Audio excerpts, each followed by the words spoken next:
नमस्कार प्रिय दर्शकों, आप देख रहे हैं ज्योतिष मंत्रा। प्रिय दर्शकों, आज चर्चा कर रहा हूं एक ऐसे सरलतम प्रयोग की जो इष्ट की कृपा के साथ इष्ट की सिद्धि प्रदान करता है। सरल इसलिए कहा कि इसके लिए किसी विशेष विधि विधान की आवश्यकता नहीं। नित्य पूजा के समय प्रातः काल, संध्या काल या रात्रि काल, जब भी आप अपनी पूजा पाठ करते हैं उस समय यथाशक्ति इस मंत्र का जप करें तो आपको अपने इष्ट की कृपा के साथ साथ भूत प्रेत तंत्र बाधा से मुक्ति मिलती है, दुख और दरिद्रता का शमन होता है, अर्थात जीवन में जो कष्ट चल रहे हैं उनसे मुक्ति मिलती है। साथ ही साथ धन की कमी से आप परेशान हैं, जूझ रहे हैं, तो उससे भी मुक्ति मिल जाती है। अत्यंत सरल ये साबर मंत्र है और साबर मंत्रों के विषय में चर्चा करते हुए बार बार बोलता हूं कि साबर मंत्रों में जप करना ही उत्तम होता है, श्रेष्ठ होता है। अन्य विधि विधान की विशेष आवश्यकता नहीं होती। केवल मंत्र का जप करके देवता को भोग लगाया जाए, मंत्र स्वतः सिद्ध होने लगता है। प्रिय दर्शकों, एक प्रश्न अक्सर आता है कि मंत्र सिद्ध हो गया है, ये कैसे जाने? तो इसके लिए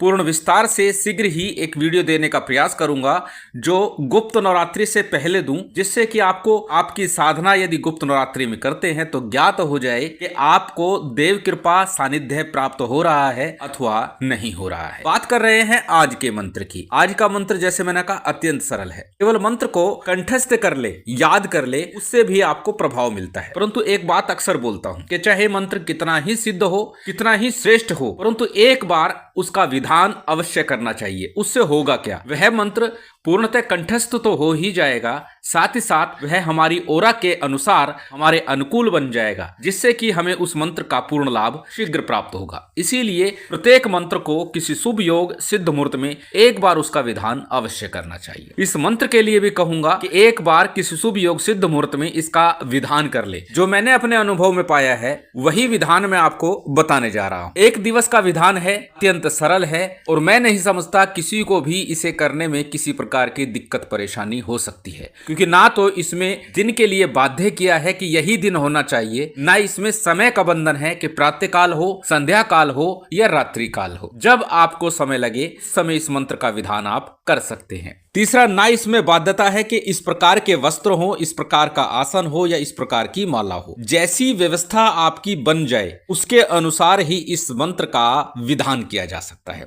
तो इतना सरल विधान इस मंत्र का है, परंतु जितना सरल विधान है उससे अधिक इसका श्रेष्ठ फल भी है। तो चलिए अधिक विलंब न करते हुए जानते हैं किस प्रकार कैसे इस मंत्र का विधान करना है, किस सामग्री के साथ करना है, किस दिन करें, किस समय करना ज्यादा उत्तम होगा। सबसे पहले हमेशा की तरह बात करेंगे साधना प्रयोग के लिए प्रयोग की जाने वाली सामग्री की। दर्शकों, सभी सामग्री स्क्रीन पर है। सामान्य पूजा पाठ की सामग्री जिसमें अक्षत, पुष्प, धूप, दीप, नैवेद्य, फल, फूल, मिष्ठान। बात यदि करें भोग सामग्री की तो अपने इष्ट के अनुसार भोग का चयन कर लीजिएगा। मान लीजिए आपके इष्ट हनुमान जी महाराज है तो आप चूरमे का या लड्डू का भोग रखिएगा। यदि महाकाली आपकी इष्ट है तो लौंग, इलायची, बताशे का अथवा बर्फी या पेड़े का भोग ले सकते हैं। मीठा पान रख सकते हैं। भैरव जी यदि आपके इष्ट हैं तो गुलगुले, बताशे हो गए, दही बड़े हो गए, इस प्रकार की चीजें भोग में रख सकते हैं। कहने का अभिप्राय है जो आपके इष्ट है उसके अनुसार भोग ले लीजिएगा। अक्सर बोलता हूं कि सर्वोत्तम भोग है खीर का नैवेद्य, खीर का भोग। तो ये सभी के लिए चल जाता है, सभी को इसका भोग लगाया जा सकता है। तो जैसे आपकी व्यवस्था बन जाए, जो आपका सामर्थ्य हो उसके अनुसार भोग की व्यवस्था कर लीजिएगा।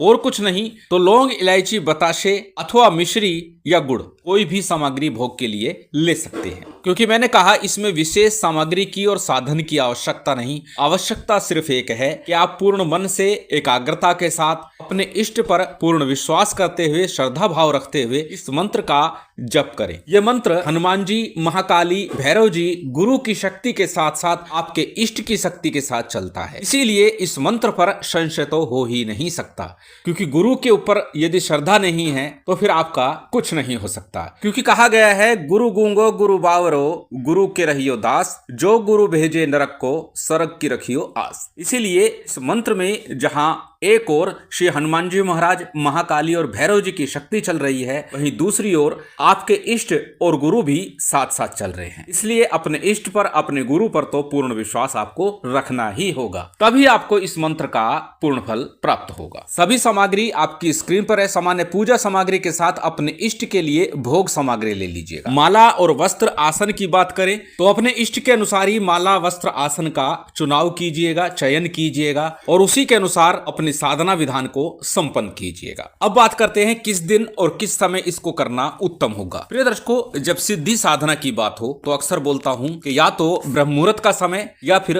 रात्रि में 10 बजे के बाद का समय उत्तम माना जाता है। ब्रह्म मुहूर्त का समय ईश्वरीय कृपा का, ईश्वरीय शक्ति का समय है, जबकि रात्रि के 10 से 2 बजे का समय तंत्र के लिए महानिशा काल है, जो अत्यंत प्रभावी माना जाता है। तो दोनों ही समय उत्तम है, परंतु इस बात का भी ध्यान रखिएगा, यदि सिद्धि योग संध्या काल में बन रहा है तो संध्या काल में भी इस मंत्र का विधान आप कर सकते हैं। यदि प्रातः काल करेंगे तो पूर्व मुख होना उत्तम होगा, संध्या काल करेंगे तो उत्तर मुख होना आपके लिए श्रेष्ठ होगा। और यह बात भी कई बार मैं आप लोगों को बता चुका हूं। अब जानते हैं कैसे विधान करना है। सर्वप्रथम किसी चौकी पट्टे पर लाल अथवा पीले रंग का वस्त्र बिछा लीजिए। अपने इष्ट का, अपने गुरु का चित्र स्थापित कीजिए। घी का अथवा तिल तेल का कोई भी दीपक आप लगा सकते हैं। सरसों के तेल का प्रयोग भी कर सकते हैं। अपने सामर्थ्य के अनुसार, अपने इष्ट के अनुसार कोई भी दीपक लगा सकते हैं, अथवा अंगारी के ऊपर गूगल का धुआं चलता रहे, यह भी पर्याप्त होगा। सबसे पहले थोड़ा शुद्धि आचमन कीजिएगा, फिर दीप प्रज्वलित कीजिएगा और उसके बाद में आपको संकल्प लेना है। अब संकल्प क्या लेना है कि मैं अपने इष्ट की कृपा के लिए, सभी कार्यों की सिद्धि के लिए, सभी प्रकार की बाधा की समाप्ति के लिए इस मंत्र का विधान कर रहा हूं। मेरा ये मंत्र प्रयोग सिद्ध हो, सफल हो, पूर्ण हो। इस प्रकार बोलकर संकल्प के लिए लिया गया अक्षत पुष्प जल किसी थाली प्लेट में अथवा दीपक के सम्मुख छोड़ दीजिए। हमेशा की तरह सबसे पहले पंचदेवों का, गणपति का, गुरु का, कुलदेव, पितृदेव, स्थान देव, इन पंचदेवों का आपको पूजन करना है। साथ ही साथ अपने इष्ट का पूजन करना है। शिव शक्ति, भैरव, हनुमान जी का पूजन भी आपको कर लेना है। यथा विधि, यथा सामग्री, यथा योग्य, यथा सामर्थ्य, जैसी आपके पास व्यवस्था हो उसके अनुसार पूजन विधान कर लीजिएगा। जब आपका पूजन संपन्न हो जाए उसके बाद आज का जो मूल मंत्र है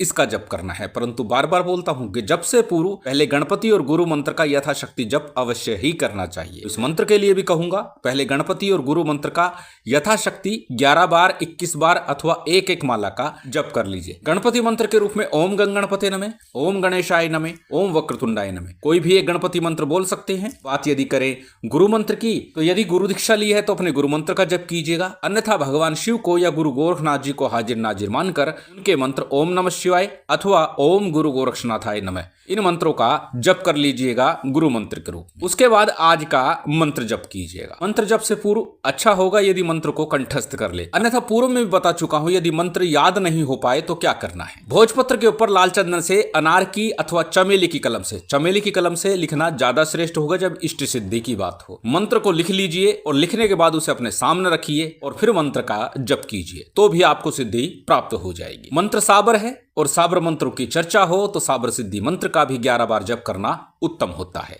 साबर सिद्धि मंत्र एक बार फिर से आपकी स्क्रीन पर दे दिया गया है, जिसे साबर सुमेरु मंत्र भी कहा जाता है। साबर सुमेरु सिद्धि मंत्र को एक बार बोल करके बता देता हूँ। गुरुसठ गुरु है वीर, गुरु साहब सुमरी बड़ी भांत, सिंगी टोरो बन कहू मन नाऊ करतार, सकल गुरु की हर बजे घट्ट पकड़ उठ जाग, चेत संहार श्री परमहंस। ये साबर सिद्धि मंत्र है। इसका 11 बार जप अवश्य ही प्रत्येक साबर मंत्र की साधना में करना ही चाहिए। बात करें आज के मंत्र की, वह भी अत्यंत सरल है, आपकी स्क्रीन पर है। स्क्रीनशॉट ले सकते हैं, किसी कॉपी नोटबुक में नोट कर सकते हैं। मंत्र को एक बार बोल करके बता देता हूं। मंत्र इस प्रकार है, जो सिमरे अपना इष्ट कभी नहीं होगी उसकी बुद्धि भ्रष्ट, महाकाली का तन मन से नाम लीजिए, काल जाल यम टाल दीजिए, हनुमंत को ध्यावत ही भूत प्रेत पिशाच भाग जावत, रोग कटे पीड़ा मिटे दुख दरिद्रता दूर हटे, सतनाम आदेश गुरु का। एक बार फिर से सुनिए, जो सिमरे अपना इष्ट कभी नहीं होगी उसकी बुद्धि भ्रष्ट, महाकाली का तन मन से नाम लीजिए, काल जाल जम टाल दीजिए, हनुमंत को ध्यावत ही भूत प्रेत पिशाच भाग जावत,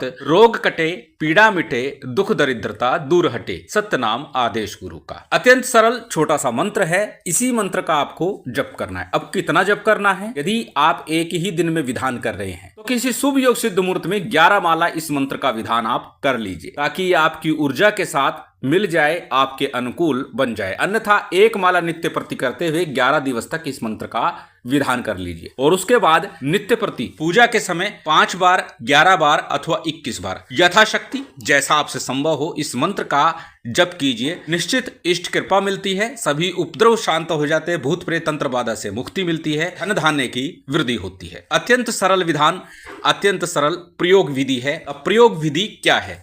बस इस मंत्र का जप कीजिए, निवेदन कीजिए, प्रार्थना कीजिए, भोग दीजिए, यही विधान है। प्रिय दर्शकों, एक बार पुनः याद दिला दूं, सभी कुछ लिखित रूप में दिया जाता है, इसलिए प्रश्न करने से पूर्व लिखित रूप को एक बार अवश्य देख लीजिए, जिससे कि आपको प्रयोग करने में किसी भी प्रकार की देरी ना हो, क्योंकि कई बार प्रश्नों का उत्तर देने में देरी हो जाती है। इसीलिए लिखित रूप को आप अवश्य देखिएगा। शिव शक्ति की विशेष कृपा आप सभी को प्राप्त हो, यही कामना है। उम्मीद करता हूं आज की ये जानकारी, ये वीडियो आपको अच्छी लगी होगी। यदि अच्छी लगी हो तो कृपया लाइक कीजिएगा, शेयर कीजिएगा। यदि चैनल पर नए हैं तो सब्सक्राइब कर बेल आइकन बटन दबा दीजिएगा। जय माता दी, जय श्री राम।